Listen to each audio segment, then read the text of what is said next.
यो कम्युनिस्टहरूले हिजो चाहिँ कथित जनयुद्ध गरे कि अपराधीहरू थिए, अपराधीलाई राजनीतिकरण गरेर अहिले सत्तामा छन्। रात दिन कचकच कचकच। नेपाल त सबभन्दा राजनीति गर्ने देश हो, सबभन्दा अपराधीहरूले शासन गरेको देश हो। हिजो चाहिँ 17,700 मान्छे मारे, उत्पाद भयो, तिनै अहिले सत्तामा छन्, अझ डुक्रिन्छन्। हामीले त यो के गरेका छौँ? नेपाल त गरिब छ त। अब नेपालको 2007 सालसम्म नेपाल र दक्षिण कोरियाको आर्थिक हैसियत एउटै थियो। अहिले नेपालको जम्मा $1527 छ र अब चाहिँ दक्षिण कोरियाको $50,070 छ। यी चाहिँ यिनीहरूले गरेको भए त हाम्रो त प्रतिनिधित्व त माथि हुनु पर्थ्यो त। चीन बराबर हुनु पर्थ्यो, भारत बराबर हुनु पर्थ्यो, दक्षिण कोरिया बराबर हुनु पर्थ्यो। खै त किन चाहिँ हामी तल छौँ त? राम राज्यमा यो व्यवस्था रहँदैन, दलीय तन्त्र रहँदैन, दलीय तन्त्र रहँदैन। धर्मस्थल संहिता गणतन्त्र हट्यो, बहुदलीय संसदीय व्यवस्था हट्छ, दलीय तन्त्रै हट्छ। उनीहरूले त भनेको छ नि विश्वमै उत्कृष्ट व्यवस्था हो लोकतान्त्रिक गणतन्त्र र नेपालको संविधान विश्वकै लोकतान्त्रिक अथवा सबैभन्दा उत्कृष्ट संविधान भनिरहन्छ त उनीहरूले फेरि भनिरहेको छ नि त। तपाईँले बताउनुहोस्, हामीले बताउनु। हामीलाई त यो चाहिँ संसारकै निष्कृष्ट यो बहुदलीय संसदीय व्यवस्था निष्कृष्ट हो, थोत्रो व्यवस्था हो, जर्जर व्यवस्था हो। यो असफल भइसकेको छ। यो व्यवस्थाले नेपालको चाहिँ उन्नति प्रगति हुँदै हुन्न, नेपालमा चाहिँ शान्ति समृद्धि स्थायित्व हुँदै हुन्न। त्यो मरेर ल्याएको तिमीले त्यहाँ अब तिमीले सत्ता चलाउन सकेनौ, अब सर्लाका छोड, तिमीले छोड हामी चलाउँछौँ भनेको छ। हामी कहाँ रक्तपात भनेको छ त? रक्तपात त उनीहरूले भनेको छ त। चोरले चोर्न पाउनुपर्छ भन्छ, जुवाडेले जुवा खेल्न पाउनुपर्छ भन्छ, गाँजा खानेले गाँजा खान पाउनुपर्छ भन्छ। तपाईँले के भन्नुहुन्छ त्यसलाई? अब यिनीहरूले अहिले गणतन्त्रको नाममा जनतामाथि शोषण गर्न पल्केका छन्, भ्रष्टाचार गर्न पल्केका छन्, अनेक काण्ड गर्न पल्केका छन्। अनि चाहिँ कहाँबाट यिनले चाहिँ छोडेर चाहिँ गणतन्त्र नराम्रो भन्नु त भने? जो मूर्ख छ, मूर्खले सबै संसार मूर्ख देख्छ। जो पागल छ उसले पागल सबै देख्छ। जो अधर्मी छ उसले त सबै केही पनि छैन भन्छ। त्यो कुरा त जात कुरा त हो नि। उसले उसको जस्तो समझ छ त्यस्तै भन्यो। हामीलाई के चाहिँ के टाउको दुखाइ? यति बेला मेरो साथमा कुराकानीको लागि राम राज्य परिषदका धर्माध्यक्ष जगत बहादुर थापा हुनुहुन्छ। सर यहाँलाई हार्दिक स्वागत छ। धन्यवाद, जय होस्। यो राम राज्य भनेको त काल्पनिक कुरा जस्तो भयो नि सर, कसरी चाहिँ स्थापना गर्न सकिन्छ? सुन्नुहोस्, तपाईँको हातमा यो संविधान छ, यो संविधान काल्पनिक हो। तपाईँको हातमा संविधान छ, यो काल्पनिक हो। काल्पनिक भनेको त अब चाहिँ तपाईँले नदेखिने अमूर्त कुरा होला काल्पनिक, तर चाहिँ मूर्त कुरा तपाईँको आँखाले देख्ने कुरा, यहाँ चाहिँ आँखाले पढ्ने यो सबै कुरा यो काल्पनिक हो। यो सबै अब अहिले त यो देशमा हिन्दू, क्रिस्चियन, बुद्धिस्ट लगायत धेरै धार्मिक धर्मावलम्बीहरू हुनुहुन्छ। अहिले त कसैको पनि अस्तित्व नस्वीकारेको अवस्था, एक किसिमले जातीय द्वन्द्व हुने जस्तो स्थिति पनि छ। अहिले आएर मुलुकलाई जातपातमा बाँडिया छ, भेदभावमा बाँडिया छ। अहिलेको संविधान तपाईँले उत्कृष्ट संविधान भने पनि यो जातपात, भेदभाव, भ्रष्टाचार, भागभण्डा, आरक्षण, समावेशी, समानुपातिक, जातीय तुष्टिकरण, धर्मनिष्ठता, संहिता र गणतन्त्र जस्ता वाह्यात वस्तुहरूमा विषयहरूमा चाहिँ यहाँ संविधान बनिएको छ। अझ यसलाई हामीले ठुलो उपलब्धि गऱ्यौँ, जातिका कुरा निकाल्यौँ, यसलाई विखण्डन गर्ने कुरा निकाल्यौँ, यो राष्ट्रियता बेच्ने कुरा निकाल्यौँ, नेपालको साधन स्रोत बेच्ने कुरा निकाल्यौँ। हामी त बहादुर भन्छन्, त्यही हो कुरा। अहिले नेपालमा राजनीतिलाई अपराधीकरण गरिएको छ, राजनीतिलाई अपराधीकरण गरिएको छ र अपराधलाई राजनीतिकरण गरिएको छ। जस्तै एउटा भनौँ त्यो कम्युनिस्टहरूले हिजो चाहिँ कथित जनयुद्ध गरे कि अपराधीहरू थिए, अपराधीलाई राजनीतिकरण गरेर अहिले सत्तामा छन्। र अर्को फेरि नेपाली काङ्ग्रेस भन्छ म चाहिँ अब राष्ट्रियता, समाजवाद र चाहिँ यो धर्मले चाहिँ यी सबै कुराहरू चाहिँ हाम्रा चाहिँ आधारहरू भन्छ चाहिँ त्यो। अब अहिले उसले के गर्छ? राजनीतिलाई अपराधीकरण गरेको छ। अपराध गर्नेहरूलाई पनि उसले काठी च्यापेको छ। त्यो केही होइन। हिजो चाहिँ अब राष्ट्रपति रामचन्द्र पौडेललाई राष्ट्रपति बनाइयो र त्यहीँ दिनदहाडै चाहिँ अब खुडाले टाउको काटेकाहरूलाई लगेर जेलमा हालेका थिए, माफी गरेर छोडियो। केही त्यो राजनीतिलाई अपराधीकरण गरिएन। त्यसकारण यो मुलुक अपराधीहरूको मुलुक हो। यो चाहिँ यो अपराधीहरूको शासनमा मुलुक टाट पल्ट्यो, अधर्मीहरूको शासनमा टाट पल्ट्यो, क्रिस्चियनहरूको मुलुक हो यो। अहिले उनीहरूको सरकार छ। हामी यो बहुसङ्ख्यामा, हामी चाहिँ वैदिक सनातन धर्मावलम्बी बहुसङ्ख्यामा छौँ। हामीलाई अल्पसङ्ख्यक क्रिस्चियनहरूले शासन गरेको अवस्था छ। त्यसकारण यो अमान्य छ। नेपालमा धर्मयुद्ध हुन्छ र वैदिक सनातन धर्मको हुन्छ र यो जातिका कुरा फलाना कुरादेखि वाह्यात कुरा हुन्। प्रधानमन्त्रीले भन्नुभएको थियो हिन्दू धर्म नै छैन भन्नुभएको छ एउटा कार्यक्रममा। धर्मै नभएका नास्तिकले त्यही त भन्छन् नि। जो मूर्ख छ, मूर्खले सबै संसार मूर्ख देख्छ। जो पागल छ उसले पागल सबै देख्छ।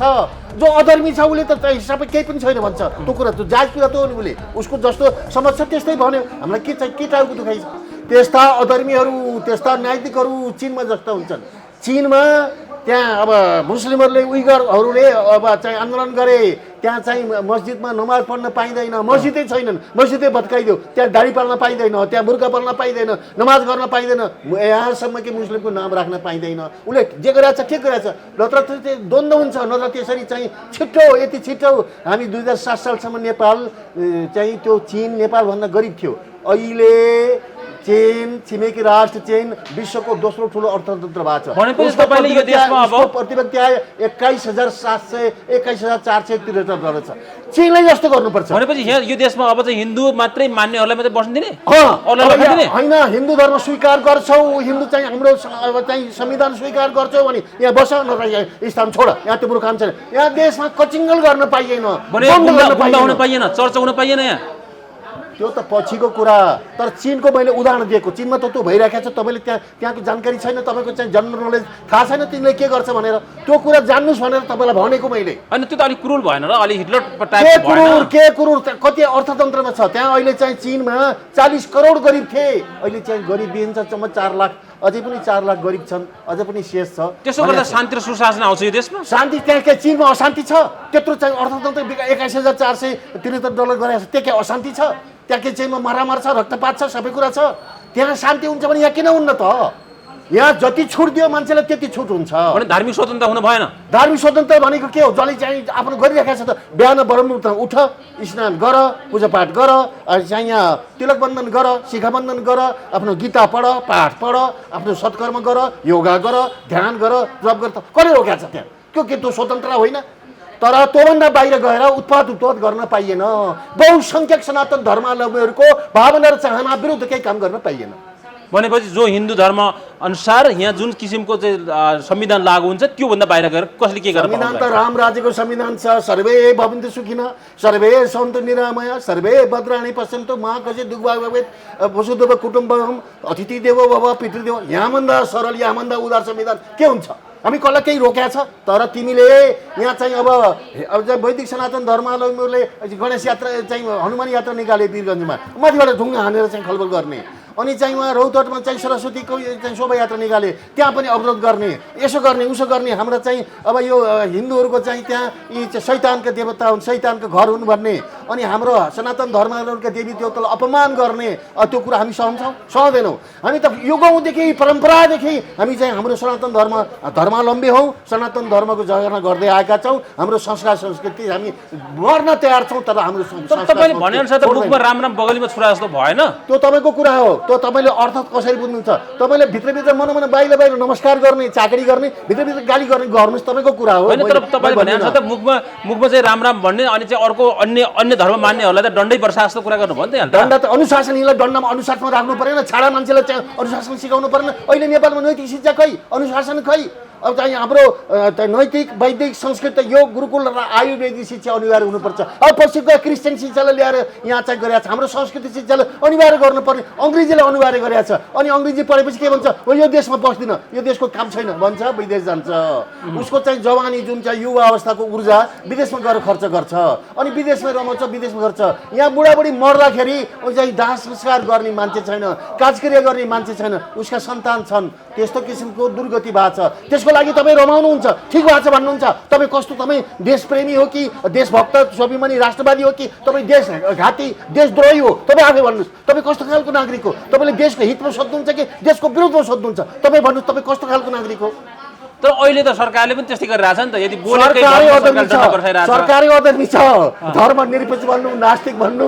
म त हिन्दू त हुँ तर चाहिँ म नास्तिक हुँ भनेर खुला भन्छ त्यति के भन्ने यहाँ हिन्दू भनेकै छैन भन्ने त्यो नास्तिकले त भन्ने हो नि त्यो शब्द अरूले त भन्दैन नि त जब संसारमा सबभन्दा उदार भनेकै वैदिक सनातन धर्मावलम्बी हो जसले जे गरोस् वास्ता नगर्ने यहाँ चाहिँ जातपात पनि मान्दैन यसले हिंसा पनि गर्दैन यति सरल यति उदार छ यो उदार भएकै कारण चाहिँ यहाँ अब क्रिस्चियनहरूले चाहिँ ठाउँ पाए मुसलमानहरूले ठाउँ पाए अरू विधहरूले ठाउँ पाए यदि चाहिँ मुसलमानहरूले जस्तो कडै कसा गरेर अल्लाह अकबरको विरोध गर्छ भने छुरा खा भनेर चाहिँ त्यो ला फते भयो भनेर त्यस्तो किसिमको कडाइ गरेको भए यहाँ कोही हिन्दू क्रिस्चियन मुसलमान अरू कोही अन्य चाहिँ विधर्मी धर्म अपना चाहिँ पन्पन्थे हुर्कन पाउँदैनथे यो चाहिँ सनातन धर्मको उदारता हो जो पनि आएको छ जे पनि गरेको छ सहेर बसिया छ त्यति उदार हुँदा पनि किचकिच गर्छन् भने त तिनीलाई त ठेगान लाउनुपर्छ यहाँ कुरो के भन्दा यहाँ जति पनि चाहिँ क्रिस्चियनहरू छन् त्यो सरकारले चाहिँ वृद्धि गरेको छ सरकारले फैलाएको चाहिँ क्रिस्चियनहरू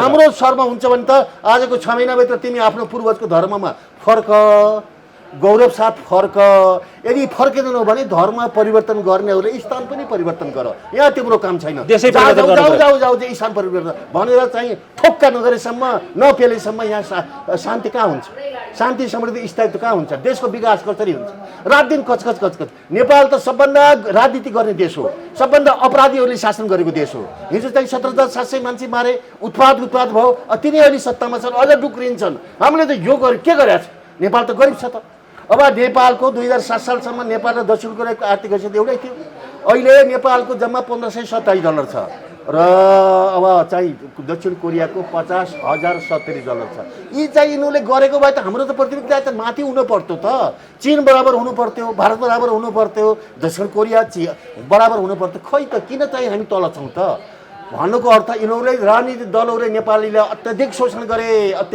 गरे त्यही कारण हामी नेपाली गरिब छौँ तर तपाईँले भनेअनुसार त कि खा नखाए पनि खा नखाए घिज भन्ने जस्तै घिज भन्ने कुरै छैन त यो कुरा चाहिँ आधारमा अनुसार यो सामाजिक मान्यता मूल्य मान्यता अनुसार तपाईँ चाहिँ सामाजिक प्राणी भएर बस्नुहोस् समाजमा चाहिँ सबै चाहिँ सामाजिक सद्भाव कायम गरेर बस्नुहोस् एकअर्काको सम्मान गर्नुहोस् यो चाहिँ किचलो नगर्नुहोस् यो अनावश्यक रूपमा चाहिँ यहाँ यो धर्म परिवर्तन नगराउनुहोस् गौ हत्या नगर्नुहोस् अनि चाहिँ यो मस्जिदहरू बनाउने काम पनि नगर्नुहोस् मन्दिरहरू चर्चहरू बनाउने काम पनि नगर्नुहोस् जे जस्तो छ आफ्नो हिसाबले बस्नुहोस् किन चाहिँ धर्म परिवर्तन गराउन जोड दिनुहुन्छ किन चाहिँ संसारकै पैसा ल्याएर USAID मार्फत चाहिँ 20 चाहिँ अरब चाहिँ यहाँ पैसा चाहिँ लगानी गरेर चाहिँ यो धर्म निर्भेद हटाउनु पर्यो भनेर त चाहिँ यो चाहिँ अमेरिकाको राष्ट्रपति डोनाल्ड ट्रम्पले तपाईँको यो रामराज्य स्थापना यो देशमा भयो भने भ्रष्टाचारमा मुछिएका नेताहरूलाई के कारबाही हुन्छ होला बताउनुहोस् भ्रष्टाचारका नेताहरूलाई हाम्रो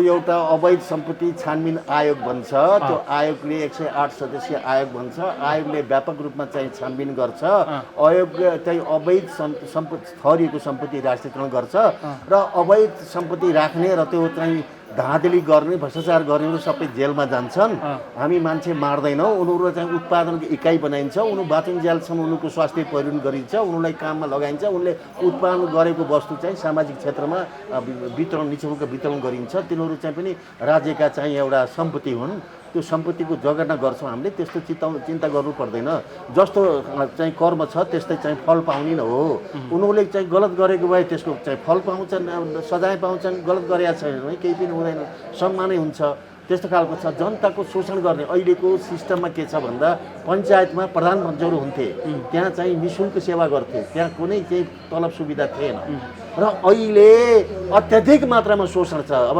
संसारको सबभन्दा धेरै कर लगाउने मुलुक नेपाल हो 46 प्रकारको कर छ केन्द्रीय सरकारले लगाउँछ 12% त्यसपछि फेरि प्रान्तीय सरकारले 22% लगाउँछ त्यसपछि फेरि चाहिँ अब अरू चाहिँ पालिकाहरूले लगाउँछन् अब त्यो 3 तहबाट चाहिँ कर छ एउटै व्यक्तिले 3 तहको कर तिर्नुपर्छ भन्सार 300% छ संरचना कस्तो हुन्छ संरचना कस्तो छ भन्दा तपाईलाई संरचनामा कार्यपालिकामा 35 सदस्यीय कार्यपालिका हुन्छ राष्ट्र प्रमुख राजा चाहिँ राज्य प्रमुख र उपप्रमुख जनताबाट सिधै चुनिन्छन् अरू चाहिँ 32 विषयका आयोगहरू बन्छन् आयोगका आयुक्तहरू राज्य परिषदका पदेन सदस्य हुन्छन् तिनै नै कार्यपालिका हुन्छन् 35 सदस्यीय कार्यपालिका हुन्छ अनि चाहिँ त्यहाँ अब यो व्यवस्थापिकामा चाहिँ 200 सदस्यीय व्यवस्थापिका हुन्छ व्यवस्थापकले नीति निर्माण मात्रै गर्दैन विकास निर्माण पनि त्यसैको काम हो कार्यपालिकाले विकास गर्दैन भयभरिको अधिकार आफूसँग राख्ने अनि चाहिँ मान्छेलाई चाकरी गराउने छिटो निर्णय नगराउने झुलाइ राख्ने अनि चाहिँ फेरि त्यो मिलाउनु परे पनि घुस खाने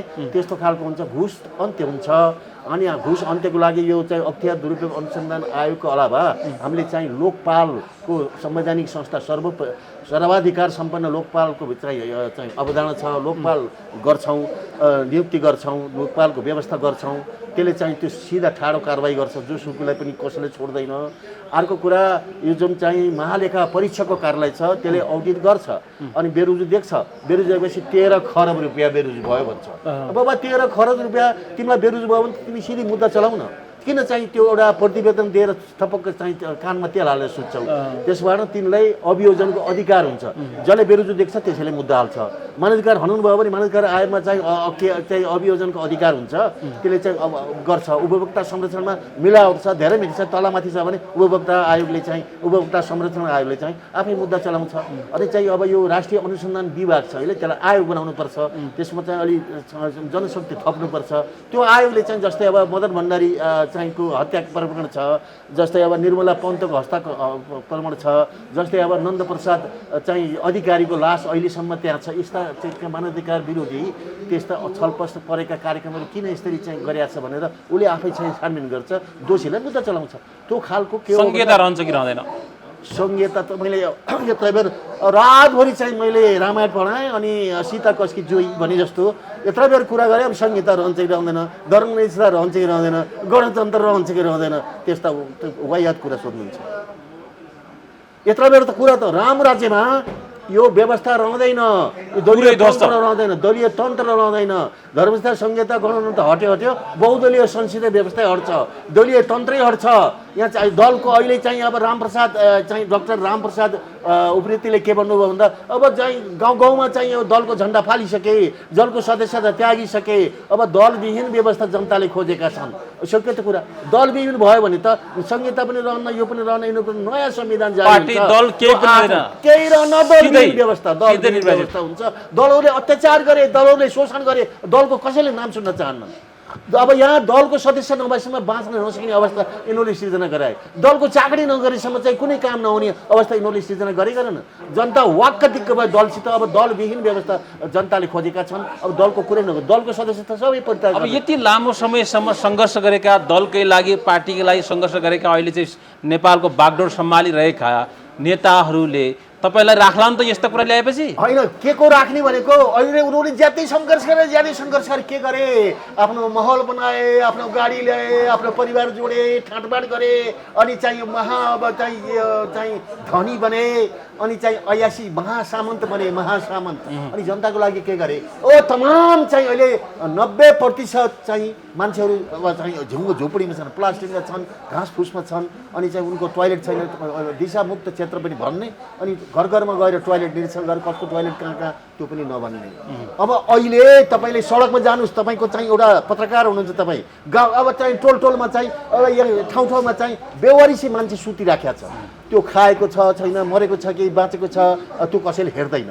त्यस्तो पनि कल्याणकारी हुन्छ। अनि तपाईँले दिशा पिसाब लगायो भने बाहिर जाँदाखेरि चाहिँ पैसा छैन भने त दिशा पिसाब रोकिन्छ। अब पैसा नभएसम्म दिशा पिसाब गर्न नपाइने, अनि मान्छे चाहिँ बेवारिसै मान्छे सुतिराखेको छ। यस्तो अमानवीय अपराधिक चाहिँ शासन छ।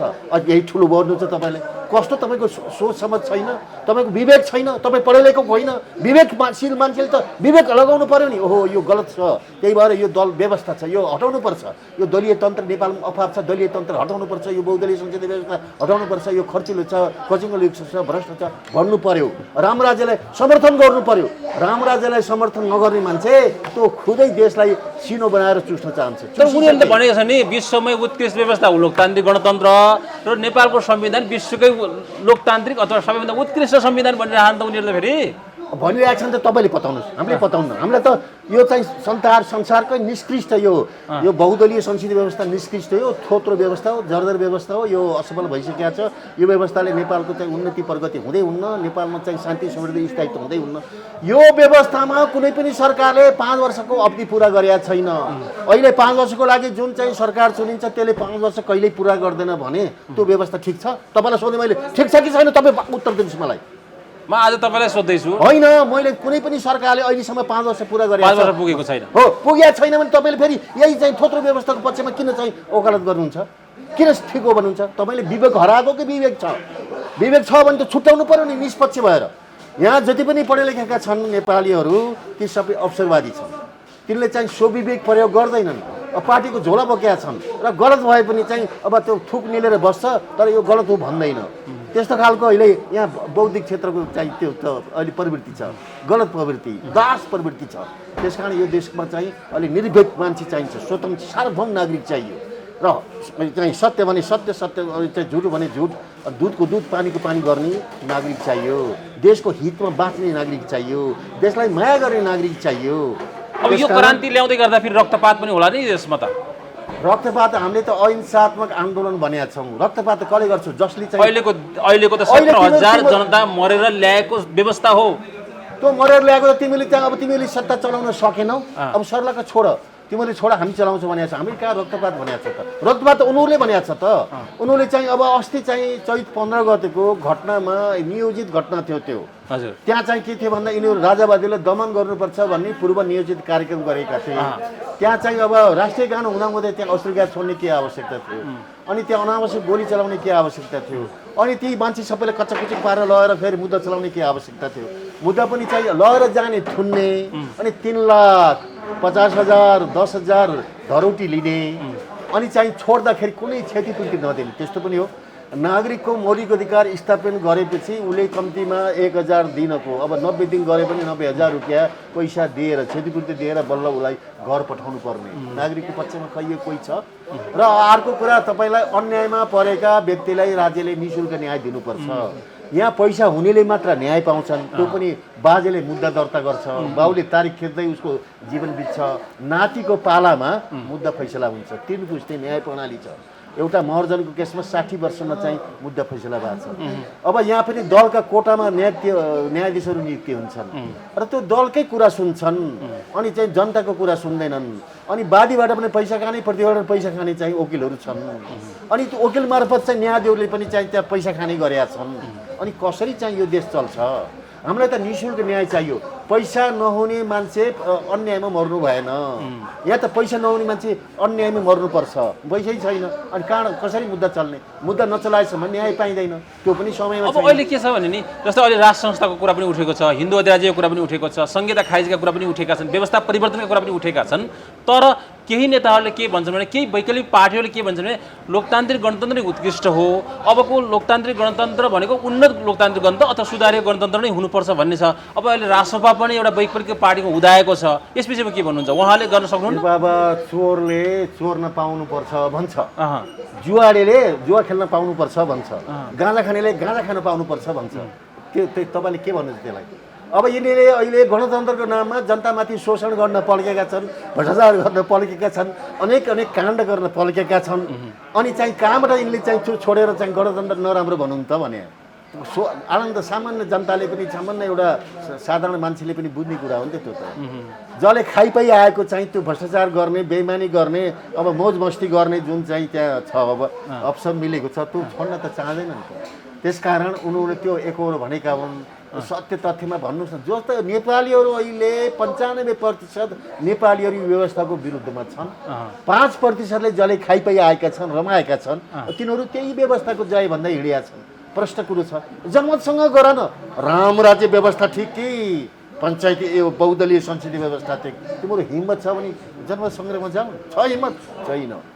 त्यसो भएर यहाँ षड्यन्त्र गर्ने, अनि अब जनता नि जनसंस्था यस्तो चाहिँ सैनिक यसो उसो लगाएर चाहिँ जबरजस्ती चाहिँ कर कापमा चाहिँ शासन गर्ने, त्यस्तो खालको परिपाटी छ। यो जनताले मान्दैन, जनता जागिसके।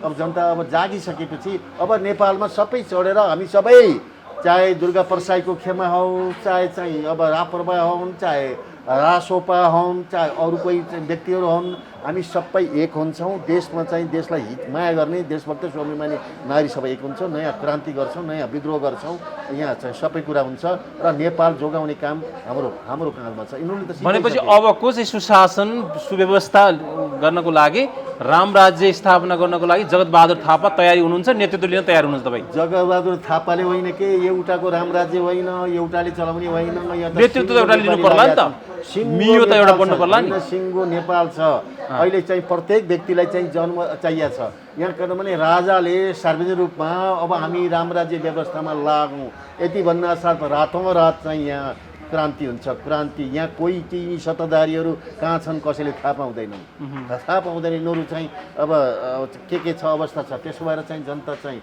जागेका छन्, लागेका छन्। अब मिल्दैछ, समय आउँदैछ र चाहिँ यो 82 भित्र ठुलो उथलपुथल हुन्छ। यहाँ गणतन्त्र पनि रहँदैन, संहिता अनि चाहिँ यो चाहिँ धर्मनिरपेक्षता, यो चाहिँ यो 72 सालको चाहिँ यो 7वां संविधान यो बहुदलीय संसदमा केही रहँदैन। यहाँ रहन्छ सिर्फ राम राज्य व्यवस्था, राम राज्य व्यवस्था, राम राज्य व्यवस्था, अरू केही रहँदैन। अन्त्यमा केही भन्न बाँकी छ? मैले के भन्छु भन्दा सम्पूर्ण हामी चाहिँ देशभक्त स्वाभिमानी राष्ट्रवादी नेपालीहरू सबै यो एक हौँ। अब यो आमूल परिवर्तनको पक्षमा लागौँ र चाहिँ हाम्रो आपसी मनमुटाव नगरौँ, एकअर्कालाई निन्दा नगरौँ, एकअर्काको आलोचना नगरौँ, एकअर्कालाई होच्याउने निच्याउने नगरौँ, म मात्रै ठुलो, म मात्रै बुद्धिमान भन्ने त्यस्तो किसिमको चाहिँ घमण्ड पनि नगरौँ, अहम त्यागौँ, सबै नेपाली एक हौँ। नेपालमा सगौरव हामीले राम राज्य व्यवस्था स्थापित गरौँ, राम राज्य व्यवस्था सञ्चालन गरौँ। सर्वे भवन्तु सुखिनः, सर्वे सन्तु निरामया, सर्वे भद्राणि पश्यन्तु मा कचित् भवेत्। सबैमा चाहिँ खुसी बाँडौँ। सहना भवतु सहनौ भुनक्तु सवीर्यं करवावहै तेजस्विनावधीतमस्तु मा विद्विषावहै। हामी सँगै खाऊँ, सँगै बाँचौँ, सँगै गरौँ, सशक्त जाउँ, नेपाललाई चाहिँ सुन्दर बनाऊँ, स्वर्गकै आकर्षक देश बनाऊँ। अनि चीनको समकक्ष चाहिँ हाम्रो चाहिँ प्रतियोगिता आय बनाऊँ, कोरियाकै समकक्ष बनाऊँ। नेपालमा गरिबीको अन्त होस्, बेरोजगारीको अन्त होस्। हामी चाहिँ बाँच्नको लागि आफ्नो स्वाभिमान र नागरिकता बेच्दै संसारभरि भौँतारी नपरोस्। संसारमा गएका जति पनि चाहिँ प्रवासी नेपालीहरू छन् र यहाँबाट नागरिकता रद्द भएका र चाहिँ विदेशमा बसेका नेपालीहरू छन्, सगौरव नेपाल आउनुहोस्। तपाईँलाई चाहिँ अब आह्वान गर्छौँ, नेपाल तपाईँको मातृभूमि हो, नेपाललाई माया गर्नुहोस्। तपाईँले जे जति चाहिँ विदेशमा चाहिँ धन कमाउनु भएको छ त्यो लिएर आउनुहोस्। नेपाली दाजुभाइहरूको पनि जीवनस्तर उठाउनुहोस्, नेपाललाई समुन्नत राष्ट्र बनाउनुहोस् र यहाँ नेपालमा शान्ति समृद्धि स्थायित्व कायम गरौँ। नेपालमा चाहिँ अहिलेको कलियुग छ, अपराधिक कलियुग छ, यसलाई चाहिँ सत्ययुगमा बदलौँ। सत्ययुग भनेकै राम राज्य हो। जय श्री राम, जय नेपाल। यस, धेरै धेरै धन्यवाद। जय।